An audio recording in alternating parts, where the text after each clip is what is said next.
Cerca Teleeuropa sul tuo Play Store o Apple Store e scarica la nostra app. Disponibile per tutti gli utenti Android e Apple. Ti aspettiamo. Su 409 comuni in Calabria, meno della metà ha detto sì agli SPRAR, una scelta non facile per i primi cittadini. Sentiamo Salva Baldino.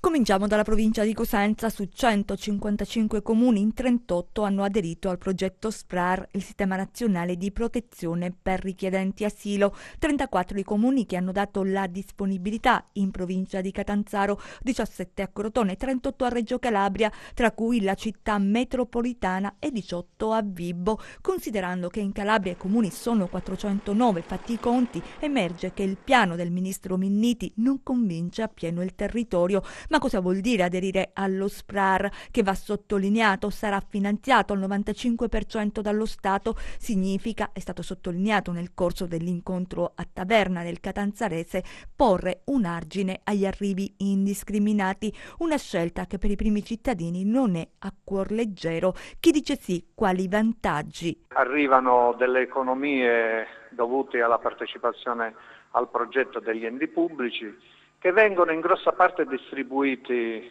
alla popolazione attraverso i servizi che vengono resi ai migranti, quindi gli operatori, che sono gran parte dei territori in cui si sviluppa il progetto di accoglienza, gli affitti delle case soprattutto nei centri storici, rivitalizzazione di un tessuto economico, i negozi alimentari, l'artigianato, e poi ci sono i vantaggi sociali, le scuole che non chiudono, perché tante di queste famiglie hanno bambini che frequentano le nostre scuole, che frequentano i nostri asili. Quindi è una sorta di economia sociale che viene distribuita. Chi dice no, quali svantaggi? Noi non siamo contrari all'accoglienza ed un'accoglienza così come prevista dal Ministero degli Interni attraverso gli SPRAR.